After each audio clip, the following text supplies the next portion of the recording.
Hey everybody, it's Talk Gnosis, and we've got a show that I'm very excited to do. I always say that as the opening, and then I always say that as the opening. Look, I was walking down the street in Montreal the other day, and I saw a poster for a Brother 12 rock musical, and I instantly ran to my computer and emailed the team behind it because I knew it was something we had to talk about. If you don't know who Brother 12 is, maybe you do, hopefully you do, because it's a wild story, and making a rock opera out of it is even more wild. We're hyped. Jason and I both have theater backgrounds. Jason is still a professional theater artist. I retired with the many millions I made from indie theater. Haven't done it in a while. Living the high life, so something that's very close to our heart. GW Brazier, Belinda Perez, tell us a bit about yourself and the elevator pitch for the project, and we'll go more granular. We'll get deeper into it. But go off, King. Go off, Queen. Sure. I've been a musician, songwriter for most of my life. I'm a graphic designer as well. Pay the bills. And that's it. I've been in various bands. I've done some theater in the past as well, through the Fringe Festival and some solo storytelling events and that, which I really enjoyed. And that all led up to this point where it's like, how can I combine music and theater that's not necessarily musical theater? Something that I think the world is missing is another rock opera. Yeah. There's musical theater, but on doing the research for this, there wasn't a lot of rock operas to feed off of. There's obviously the classics, Jesus Christ Superstar and Tommy and that, but getting a little deeper into it, there wasn't a lot out there. And I was like, the world needs more rock operas. So decided to find a subject to write about, and here we are. Amazing.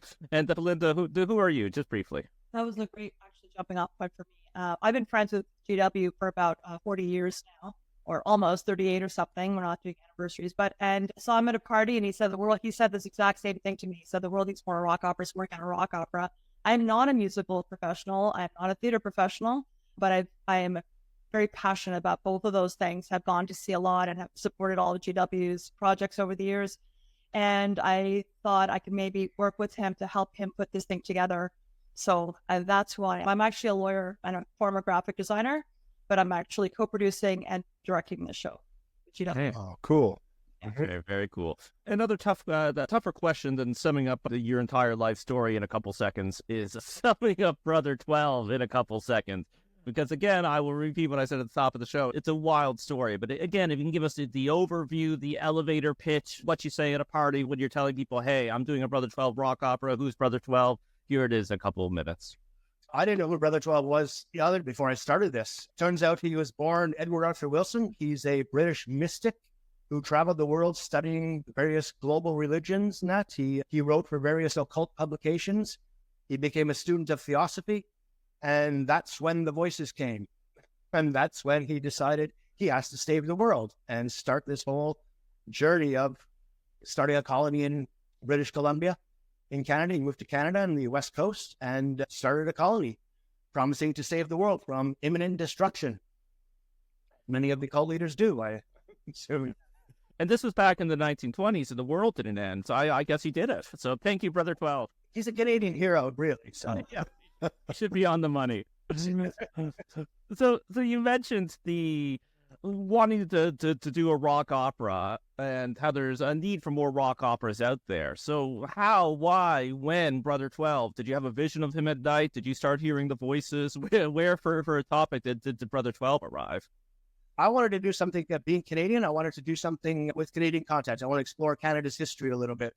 So I kind of cult leader wasn't necessarily my direction right from the start, but taking a cue from the opera side of rock opera, the leads are generally epic characters. They're larger than life in that. So as I got into a little bit of darker Canadian history, that's also what I was interested in, a little bit more on the gothic side and the darker side of the history. He popped up. It was a Maclean's article from like 1963.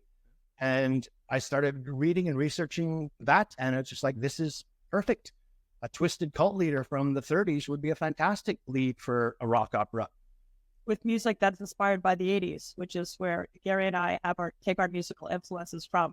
We were out and about in the 80s in Montreal, so why not pair those two things together? Yep. A cult leader seemed to work with the gothic soundtrack that we were going for, the post-punk gothic soundtrack, bands like Bauhaus and things like that. The Cure, the Cult, Joy Division, a big one.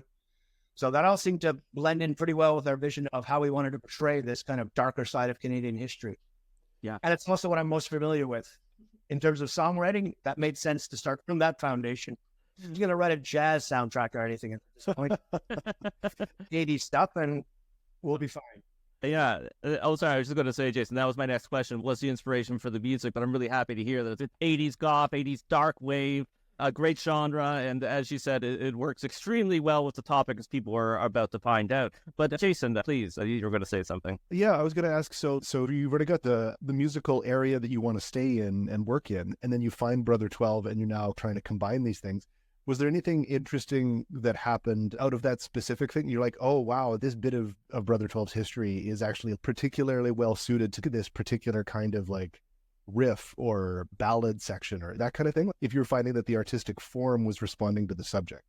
Yeah, definitely. As I was dissecting the story, the more I got into it a little bit more, this is almost a century ago. There wasn't a ton of documentation about Brother 12. I managed to find a few articles which give a brief history. A lot of them were centered around the more business aspect of his cult. But as I said, the Maclean's article was a great launching pad. And as I started to go through the story and the specific points of the actual history in that, yes, Jason, certain riffs and that came into mind where it's like he had a lust for gold. But it's okay. I've got an idea on how to present that in a post-punk kind of way. Obviously, his descent into more corruption as he got more powerful in a larger colony, his descent into corruption and more of a self-centered goal amidst all this, that more the darker side of human behavior, which fits in well with the gothic soundtrack that we were going for. If I can interrupt, Gary's a bassist. That's his main instrument. And most of the songs either start or finish with a really heavy bass line, and the whole thing feels very ominous. It does have that cult leader, feel. Like we have a song called, I'm blanking on the sex orgy, super sex. 500 times, but somehow that anyways, I mean, it just end of the night at a nightclub, dark and bassy, and just, it just goes together. We also want to bring the story into a bit more of a mood. We weren't interested in having, as I said, like a 1930s jazz soundtrack or something. We want to bring it into more contemporary storyline. So all of that, all the elements involved led to what I thought would work really well with the post-punk soundtrack. And you just said, just that era was it is a bit dark. It is ominous in that for the most part. And that kind of, the more I learned about Brother 12, the more it just made sense, where it's like the soundtrack and the history is going to blend really well together.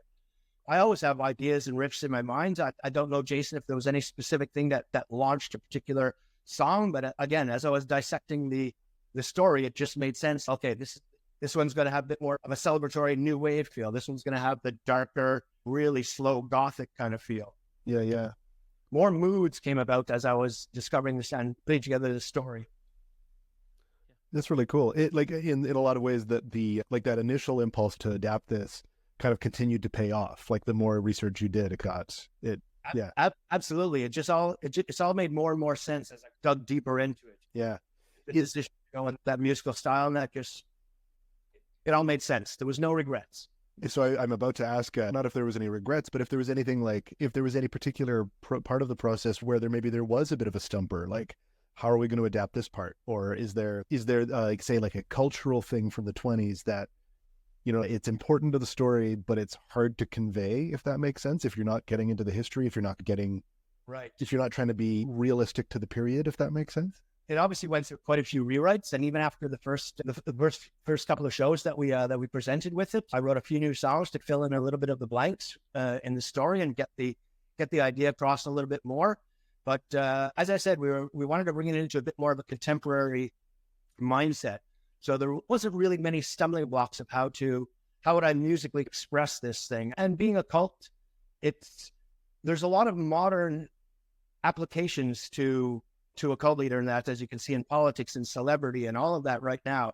We weren't making a documentary, so as true as I wanted to be to the story, there was some dramatic license, obviously, that we took, and some creative license we took, and discovered that a lot of the same elements that made him a cult leader, but made the cult exist in the 30s, were applicable to, 2000, why people were attracted to him. How did this even come about?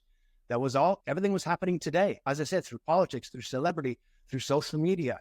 Found a real connection to that was largely in part of Belinda's idea as well. She brought in the whole idea of tying this kind of century-old story to a modern world. And we found that it fit really well.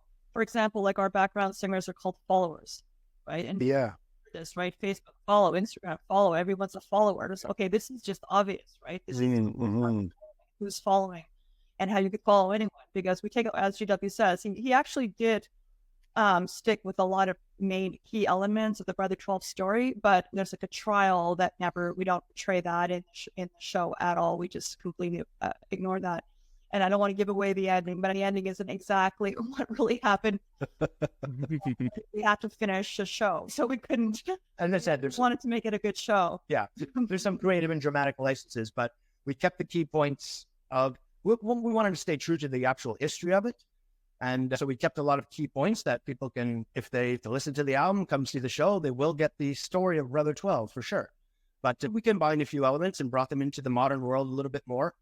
And as I said again, we found that worked really well because all the same human behaviors and that were applicable to this modern age as they were a century ago. It just all seemed to work. Yeah. And can you tell us what the cult actually believed? A two-part question. And why do you think, trying to get into the heads of the followers, why did they join this cult? A lot of them gave up their lives to follow this man, moved to, at this point, this Vancouver Island, right? This was the frontier almost. This was a very isolated area, and people gave all their money and all their belongings to Brother 12, right? So what did they actually believe, and why do you think people were so committed? The belief was pretty simple. He preached the end of the world, the oncoming apocalypse, and he's the only one who can save a select group of chosen people to continue humanity after the world's completely destroyed. As to why they got into it, I think for the same reasons that people get into it today. There's some people that are lost and are looking for something to cling to. They want some family to belong to. They want some form of acceptance. They want a foundation of beliefs that would justify who they are. And if they're not finding it in outside of a cult world, in the real world, however you want to call it, I think it's pretty powerful when somebody comes along and says, you're worth it. Follow me, follow us, the whole community. You will be part of a grand family that will have some purpose. And I think that applies again to modern day, cult leaders and celebrity, and that people want to belong. And if you're a bit lost in this world and a powerful, charismatic figure comes to you and says, follow me, I will justify your existence. I will make you proud of yourself, and you will be surrounded by people who feel the same way and have the same beliefs as you, and you will be a real family. I think that's a pretty powerful calling. And quite a few people went for it. Yeah, no kidding. Yeah. And again, I'm always more excited. I love the story of Brother 12, but I also get really excited about bringing it into that contemporary. That word follower just really resonates with me every time I'm asked to follow something. And I do, of course, I pay attention to Instagram and all those things. And the number of people who follow, I don't know, Kim Kardashian, just pick low-hanging fruit and then have altered their faces to make them look more like her. It's not that far away from what we're talking about here with Brother 12. Is she benefiting financially directly? Yes, to a certain extent. But in his fame, increased fame, it seems to be a pretty universal theme. That's it. People want to be a part of something. And if they're not finding it in their regular life, they look for it elsewhere. And if you're at the right place and time and some powerful figure promises you everything that you're looking for, you can be susceptible to believing it and going along with it and sacrificing your life. As Belinda said, people even take a very obvious contemporary comparison with Donald Trump, self-proclaimed billionaire and stuff. People are giving him their life savings to get him to help pay for the lawyers, to help pay for the trials. Why is that? Why? And they're the first to admit he's a billionaire. He doesn't need our money. Yet we're still giving him $50 that we really need. We'll give it towards him to help him out.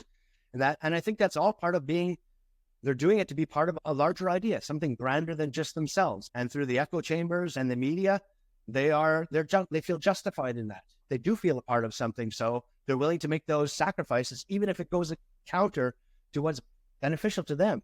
Even if it goes against that, they're willing to take the chance and be part of something larger, something that's missing in their life. Yeah.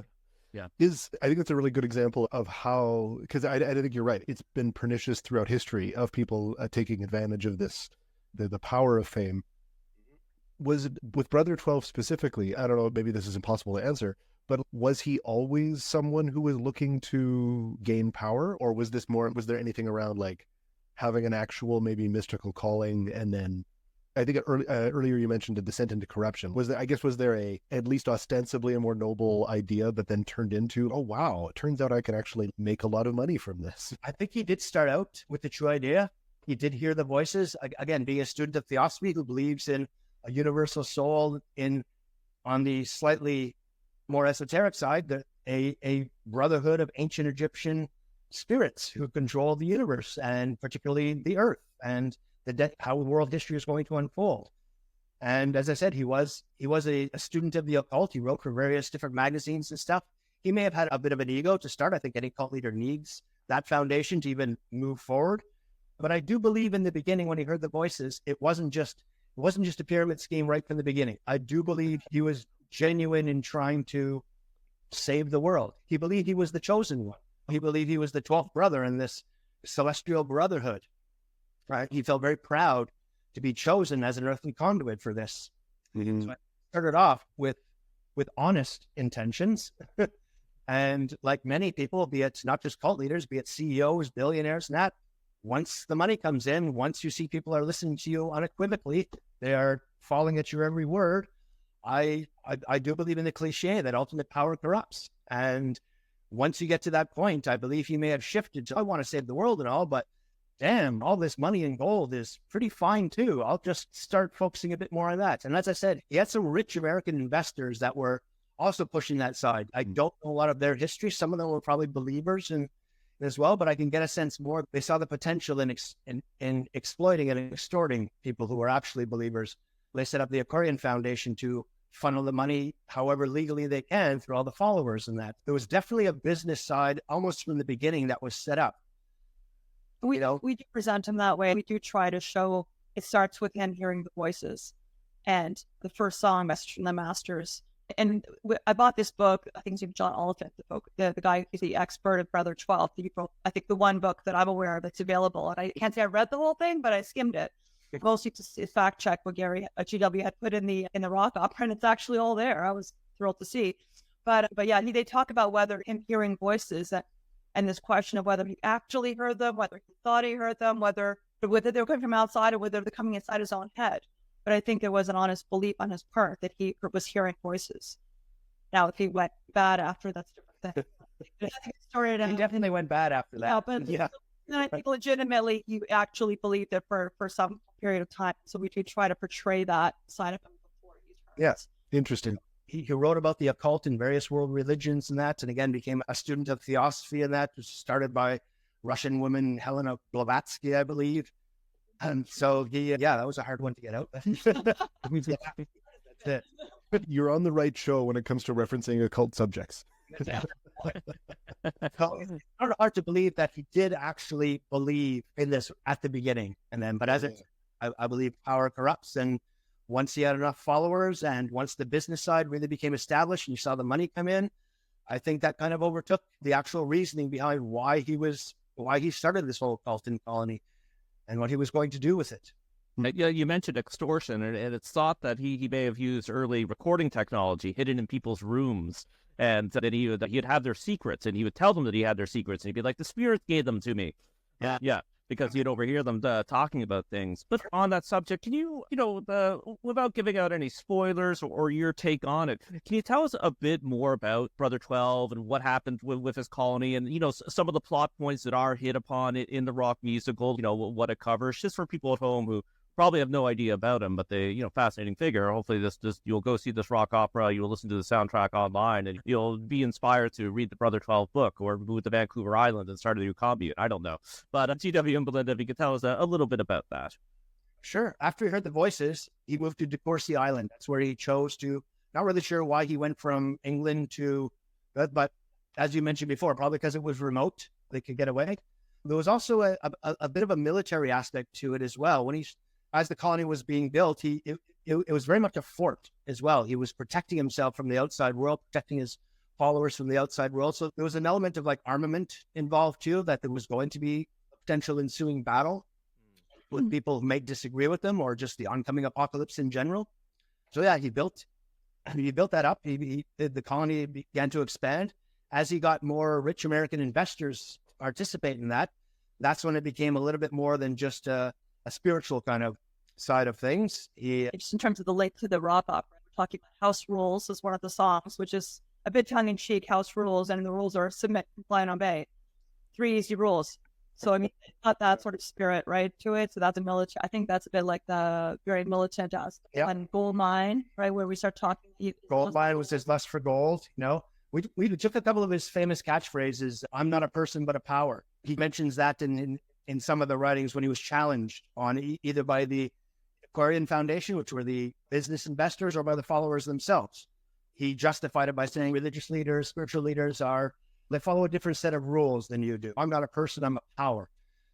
Fools and Traitors, one of the final songs, one of the penultimate song of the rock opera, when he realized that people were against him and challenging what he was actually doing with the money and that not putting it towards the benefit of expanding the colony or the protection of the followers. He was using it for himself. He transferred it. He became also a little bit crazy. He took a lot of the money and he transferred it to gold coins, which apparently he buried all throughout the colony, and only he knew where they were. And Fools and Traitors, as I said, the penultimate song kind of addresses something that he shouted at his followers and his detractors at the end. We're all fools and traitors. You don't understand. And yeah, he took a fairly, what attracted me to the story is that he did take a fairly common timeline from establishing a community to establishing the power in the community, to getting slightly corrupted by it, to the followers realizing he may not be the chosen one that they were hoping he would be, and that kind of falling apart, and them having them rebel against him at the end. In the middle, there's a bit of he chooses a consort and impregnates her. Yeah. And that's based on real fact. That's based on... That's the whole Madame Z kind of thing coming in as well. And I was about to actually ask about Madame, and I mean, should we say Madame Z or Madame Z? Because if it's a Canadian story... I use Madame Z because of the rhyming scheme, John. I'll be honest with you. Madame Z ring to it. Madame Z, just all the rhymes were just, I don't know, they seem to go. I'm teasing. But yes, I guess it should be Z if it's a Canadian production, but we chose Z. No, that's fair. It's got to play in Peoria. Yeah. So. But yeah, no, tell us a bit about Madame Z. Madame Z is actually an amalgamation of two characters in Brother 12's life. Again, we took some creative license and for dramatic purposes and for theatrical purposes and that. He did impregnate a woman, Myrtle Baumgauter, which was one of his many lovers at the time, and got her pregnant. She miscarried a couple of times. She believed that actually they were the reincarnation of Isis and, I forget the other Egyptian god. Osiris? Osiris. Yeah. The only Egyptian god I knew. Isis and Osiris. So she was very proud of promising him a future leader and stuff, and she had complications of pregnancy twice. I believe she miscarried.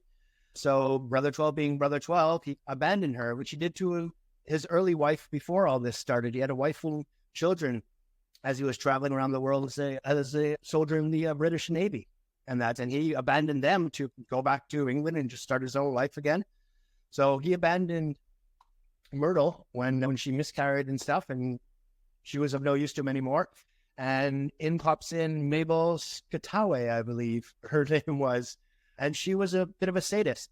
She became his new lover. I had no interest in procreating with her. And then he used her as his enforcer. What we did in the rock opera for, again, dramatic purposes, and that because Myrtle kind of faded away after that. She was not part of the story after the couple of miscarriages. Some people said she went crazy and insane and just disappeared from the main narrative. We took Myrtle and Mabel and combined them into one character, which would become Madame Z. And we had her have the abortion and have her kind of the a miscarriage, and be racked with guilt that she couldn't provide the future for this colony that she invested so much in. And she went insane and became Madame Z. When in historical aspect, Mabel Scatawe was always a little bit of a sadist, and she became the colony's enforcer with a bullwhip and all. Yeah, we've got a bullwhip in the show. We want to stay historically accurate, so.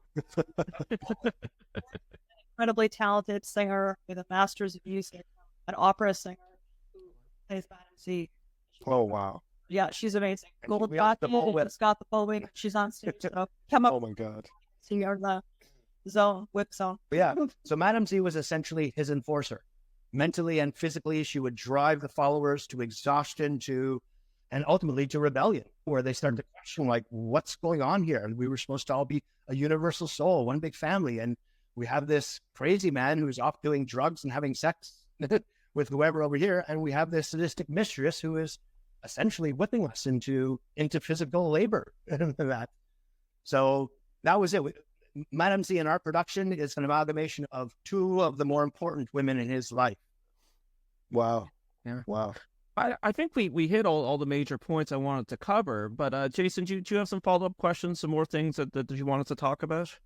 Yeah, there's a few kind of things there. One of the I think though this whole notion of a descent into corruption is something I want to ask about. I want to ask about audience reactions. If there's been any interesting audience reactions as pertains to like them going, wait, this actually happened, that kind of thing, that's led to maybe any interesting conversations. And then because we are a show by Gnostics with like we have some esoteric leanings ourselves, I want to get into some more philosophical questions.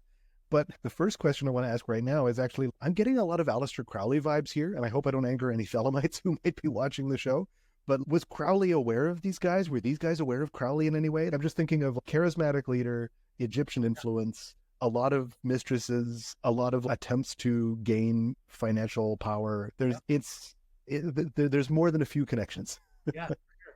Honestly, Jason, I'm unaware as to whether Edward Arthur Wilson, Brother 12, was aware of Aleister Crowley. Maybe when he was still writing. I'm sure he must have been still writing for the occult magazines when he was in England and stuff. And I'm sure he was aware of Crowley and that. Maybe that's why he actually moved to the west coast of Canada to avoid any competition. He went on to the other side to do it. But I don't know for sure, but I'd be hard pressed to think that he wasn't aware of another major occult figure at the time that he was writing for these publications and studying global religions and mysticism and esoteric subjects and all that. I'd be surprised if he wasn't aware of it, but in the writings that I have, that I reviewed, it was all focused on Edward Arthur Wilson in particular. So I don't know what the connection they have, but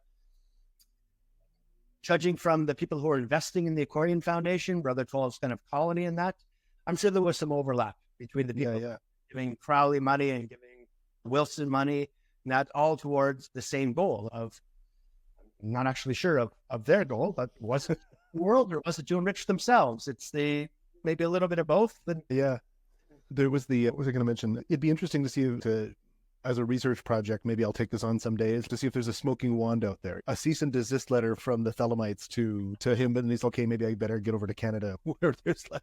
Maybe. Yeah. Apparently at the end, when he escaped the colony, when he escaped his rebellious followers and that, apparently him and Madame Z went back to London, but none of that's a mysterious ending. They were in Switzerland or something. Or Switzerland, yeah, okay. They were last seen in Switzerland. Yeah, they went back to Europe for sure to escape the crumbling colony as it is, and probably to escape a lot of legal issues that he was, wrapped up in at the time. But nobody really knows for sure exactly how he died. There's still some conspiracy theories that he's still alive somewhere. The old Elvis. 1930? Yeah. Yeah. Whatever. He's a mystic. Magic. Yeah. He's gone. Black magic. He did move back to Europe, and maybe he reconnected with some of the occult figures at the time there as well. He had a very brief time. It was like the late 20s to the early 30s where this all kind of happened. This all exploded within a 5 or 6 year period, I believe. Starting the colony, establishing it, and then it crumbling and him taking off. And it was a pretty brief period towards the end of the 20s and early 30s kind of deal. So like you're on a show with two Gnostic weirdos. Have any other weirdos been reaching out to you because of this project? Yes. I hesitate to call her weirdo because she's a big fan, but Listening to this right now. yes. We have somebody who we connect with on Facebook who still occasionally sends me stories about Brother 12. Apparently there's still some bloodline to the followers and stuff, and they own a restaurant in, I think, the last thing she sent me was a few months ago, and she said she thinks this restaurant in, I believe it was Kelowna, BC, close to that, is owned by a descendant of one of the followers of Brother 12. And so she knows a lot of history, and she was very excited that we were doing a rock opera and an album of the name. And so she's been in touch with us off and on. She likes our posts. If ever we go out to BC, I'd love to meet her. And she's at Alberta or Manitoba. Oh yeah, she was in BC. But when we did perform these shows 2 years ago, was it 2021? End of 2021? Yeah. We did a Montreal show and an Ottawa show. And at the Ottawa show, someone came to the door to buy a ticket. I was working at the door selling tickets. And this guy goes, "Oh, I know a lot about Brother 12. I'm really excited about this show." And I was like, "Okay, before you give me your $20, I'm going to tell you right now, this is not a historical fact. Like, this is not a documentary of Brother 12's life. So I hope you're not disappointed. I just wanted to be very honest with it. This is not going to be a serious literary treatise here on Brother 12. Yeah, no. Up to me and I said, "So how was it?" And he was like, "I liked it." So, That's awesome. We did, as Belinda said, we did try to keep the big elements involved. We weren't interested in fictionalizing it completely. This was a really interesting aspect of true Canadian history. So we did want to present it in a very true manner. So I do think we hit all of the major points in terms of the story of Brother 12. Again, we may have, through theater and drama, we may have combined a few things in that. And even the trial, as Belinda said, we don't necessarily have a section of the play or the album where the trial unfolds, but we touched upon that in the whole followers' rebellion, when the whole they start to question him and they start to wonder, is this the right thing? Are you truly our spiritual leader? Did the masters really choose you? Or is this all a self-imposed prophecy? Are you in it for yourself? Although there wasn't a historical trial that we put in, we touch upon the aspects of human behavior when the followers actually start to question him in that. So I think we hit all the key points in terms of the story. Yeah. To us, the truth is, and this might be it seems to be geographical, that east of, I don't know, Alberta, most Canadians have never heard of Brother 12. Yeah. With the internet, obviously, we get people contacting us from other places, but most people we've met have never heard of him and are very surprised, going to your earlier point, that this is a Canadian story. And I think it interests people because I think Canadians think we don't have very interesting history.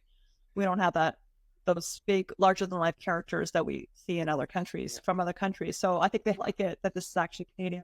That was actually a key point in choosing Brother 12 as well. I wanted to expose the rest of the world, but Canada in particular, to this giant figure who not many people actually knew about. Again, when I was researching, I was trying to find documentation. I found a few articles in that, but it wasn't like a plethora of, I wasn't going to the library and seeing book after book about Brother 12 and exposés about the whole thing. It required quite a bit of digging to get the actual story and to understand what was happening at the time.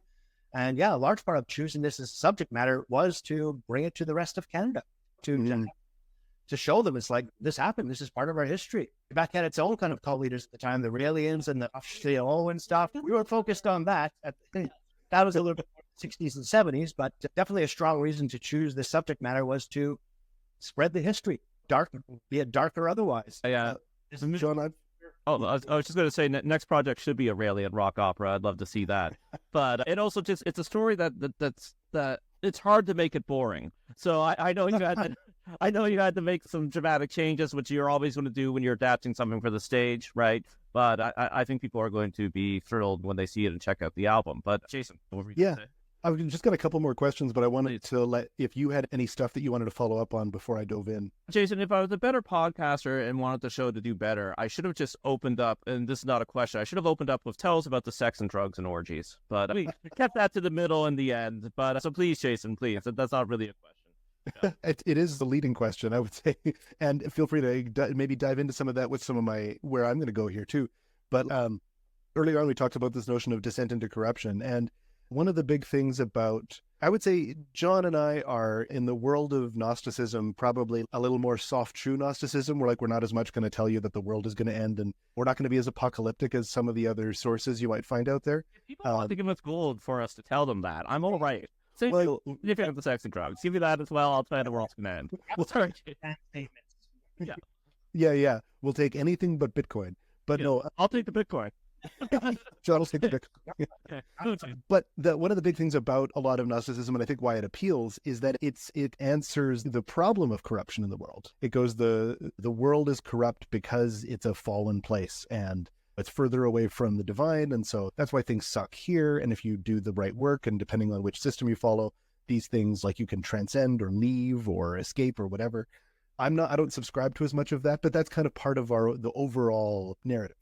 And so I guess I'm like looking at how, like, what was it like to engage with a figure who is also answering those questions? As you were saying before, like, he's gaining followers because he's saying, I'll tell you why the world is the way it is, and I'll justify the world to you.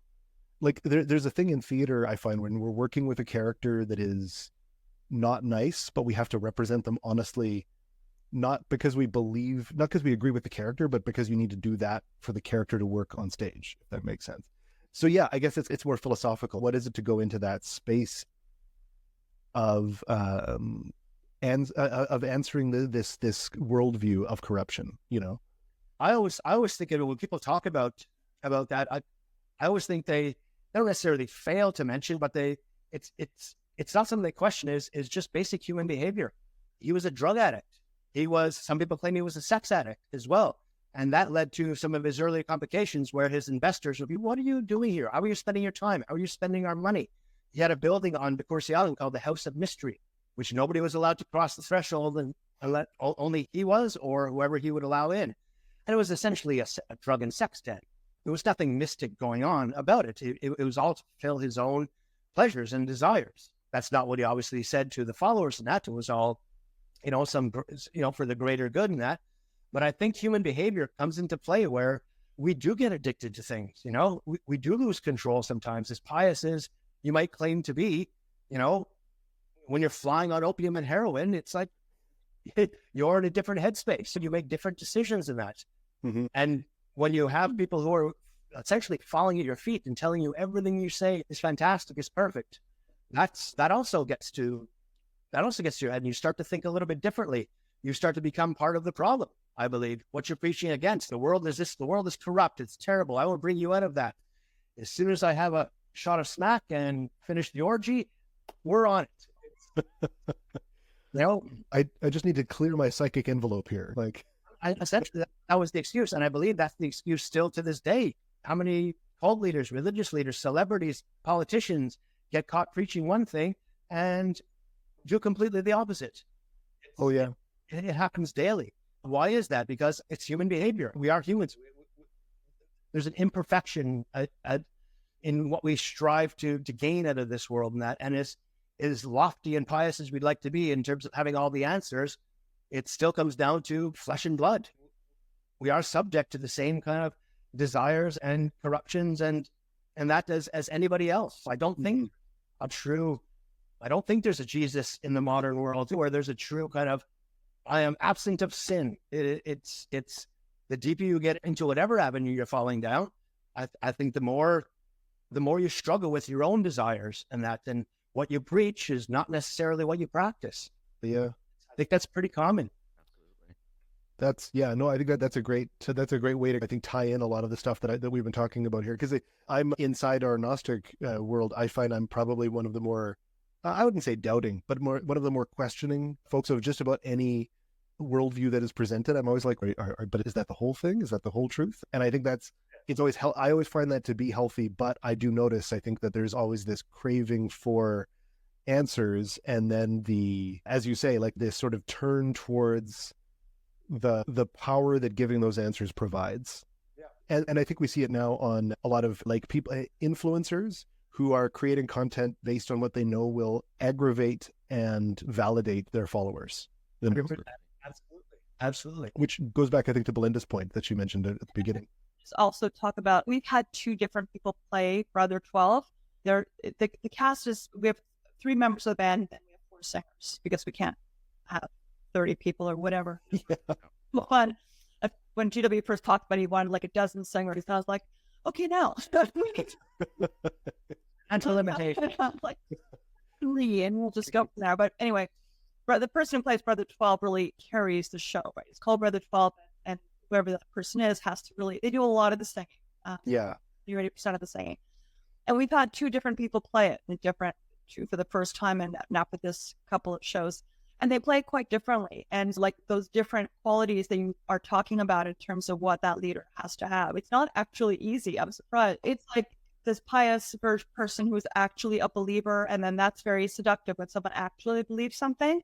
Mm-hmm. And then, when at first he actually does believe, I think people, rightfully so, would be attracted to that. But then as it turns dark, and let's say he imposes rules or requirements, and you think the followers are still wondering, okay, maybe this makes some sense. Maybe this is for my own benefit, right? and giving up your wealth and whatnot. There's some benefit to that. We've heard that a number of religions talk about that. But then playing with the notion of anger versus or controlling versus actually what's really good for the people, what you're doing in their benefit. And then there's a sexiness, we have an orgy. No one actually gets naked or anything in it, but we have fun with that idea of seduction. Depends on the director. Yeah. This notion of seduction, the notion of anger, it's constantly flipping back and forth. For the followers, it's very confusing. GW wrote some really brilliant lyrics. So it's your ticket to delivery. Now shut your mouth and listen up. It's just flip right away. So it's actually quite a tricky spot to be in. I can understand for the followers that they're constantly on edge. They don't really exactly know how to deal with that. Mm-hmm. And this is also like a thing that we are drifting a little directly in terms of the project, but just because some of the stuff you're referencing is making me think of some of my own experiences. Like I do try to see what some of those quote unquote influencers are saying out there. And often what I notice is like, what I see is almost them like trying out an idea among all of their validations. So I'll say all of these things, which like say like Jordan Peterson, clean your room and behold the lobster or whatever crazy thing he said these days. There's the next rock opera, but no, anyway. But then he'll just slide in maybe a little bit of something that's like a little extra misogynistic, and you're always like, "Wait, did I hear that?" And he keeps going, and it's always, I think, that's what I find is almost the most pernicious are these seeds of something worse that get buried in all the things that are validating to you. These people are master manipulators as well. They know exactly, what they're doing at a certain point, even if they may have started out with honest intentions, as they move forward, then they see how they can, keep a following, enlarge upon that. They're master manipulators, exactly as you said, Jason. They can talk about something that seems so worldly and accepting, and you're glued to every word, and yet slip in just the right amount of, what they either truly believe or a side topic that they'd like to attach to it all, and then go right back into things. So you're just slapped in the face, and then they're shaken back into and stuff. And I believe that's definitely by intention. They know how to manipulate people. Either through a giant marketing agency, as some celebrities have, or through Jordan Peterson, who's I won't say acclaimed psychiatrist at this point. So he obviously understands human behavior and how to connect with a little bit of the, of the inside mind of that, and what little nuggets to drop to have people subconsciously, remember what he wants them to remember. Mm-hmm. So that's what you're dealing with as well. And cult leaders certainly fall through that. They're master manipulators. Mm-hmm. How to grab people's attention, yet get their somewhat nefarious agenda out there without everyone just going, "Whoa, that's too much for me. I'm out of here." They more question it, but they still stick around. Yeah, and that's also a good point too. Like that, it's where things end is definitely not where they begin, and the people who join at the beginning wouldn't have joined if it was going to be what it was at the end. If that makes sense. Yeah, that's it. They have to constantly change the message. They have to adapt. And one of the things, our final song in the rock opera is about how it doesn't really matter who will lead the chosen. Just spoiler alert.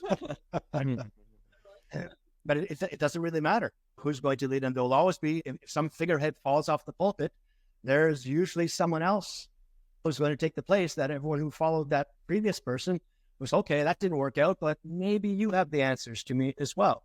Yeah.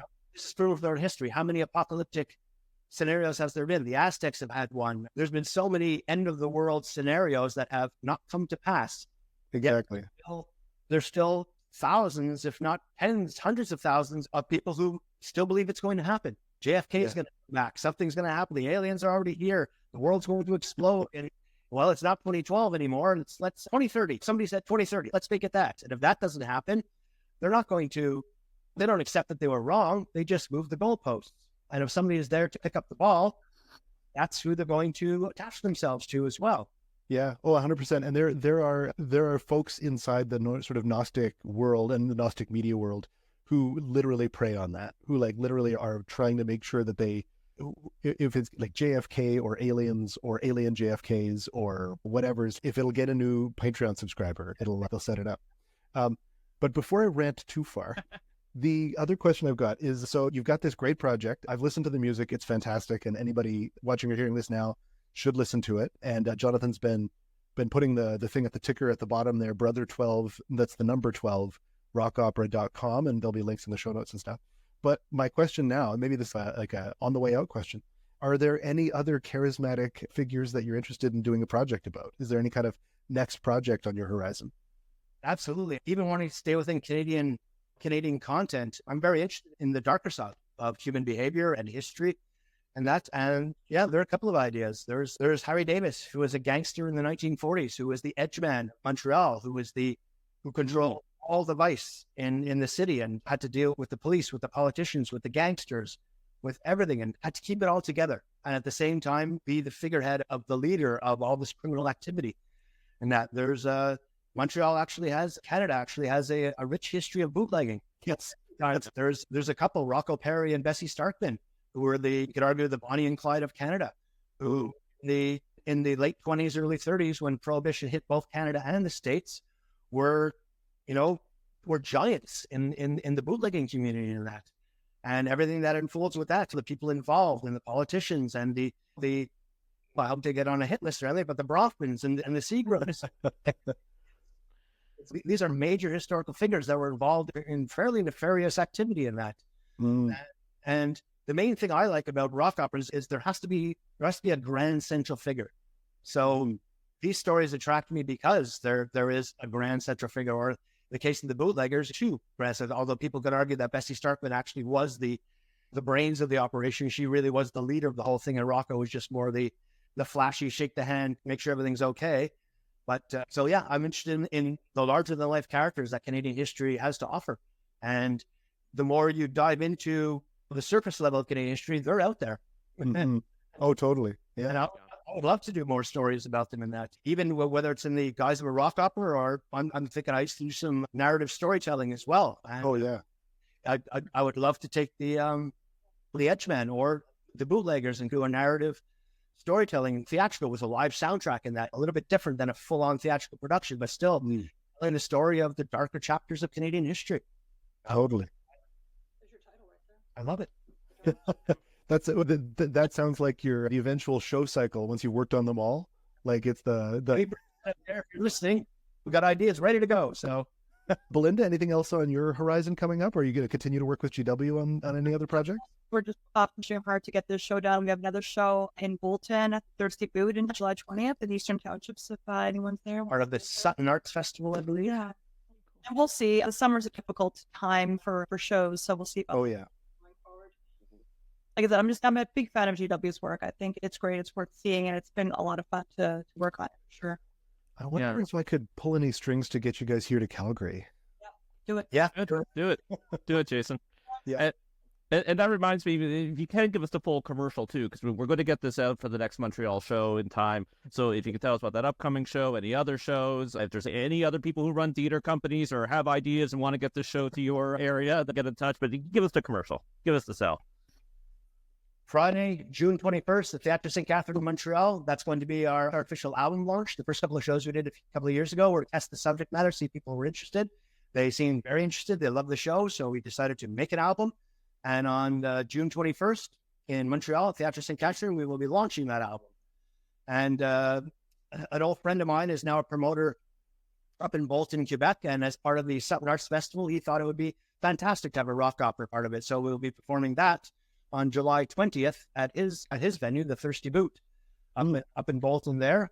And that's all we have in terms of live shows booked at this point. We were trying to look into an Ottawa show to be a part of the Fringe, but everything was booked up for the summer and that. And we're also dealing with, we're dealing with 6 or 7, 8 other people in the cast. And, we have a lighting director, and, it's trying to schedule all these people together. Okay, is everybody free for this particular date for the show?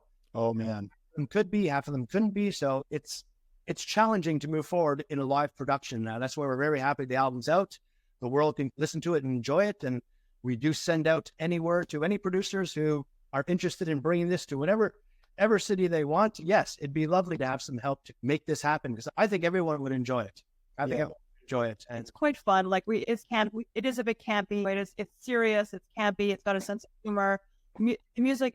The live show, it just blows. The album is great, but the live energy of the show just blows it out of the water. It's really worth seeing.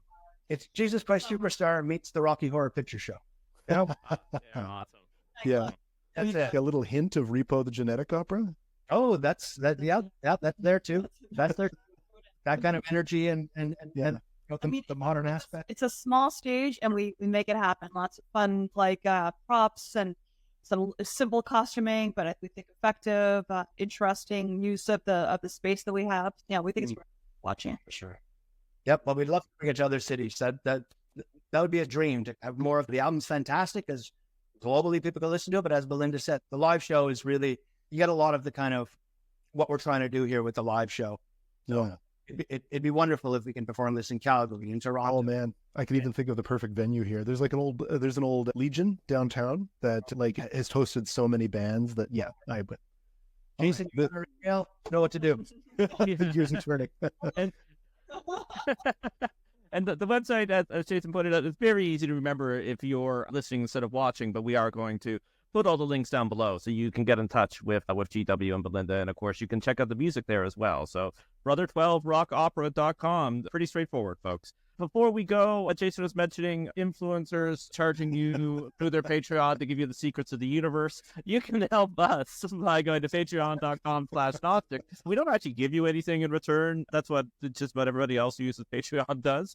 But we don't want to lock up any content behind paywalls. So it's just straight donation. We sometimes give you early access to the shows when I remember, but we're doing a reboot. We've only been doing like 1 or 2 episodes a month. We're getting back to 4 a week, I swear. So the patrons, this is why I stopped acting. Our patrons are thank you for sticking with us. For all you listening, thanks for anybody who donated in the past as well. I do have a semi-secret project where I'm going to give you something for giving to the Patreon. But straight donation, thank you so much. You keep the show going. You can do one-time donations at paypal.me/Gnostic, and we'll email you the secrets of the universe. Okay, GW, Belinda, thanks again so much. It's been an awesome show. Yep. Thanks so much, guys. It was great talking to you. Super fun talking to you guys. Yeah, take care. Bye-bye. Bye.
Make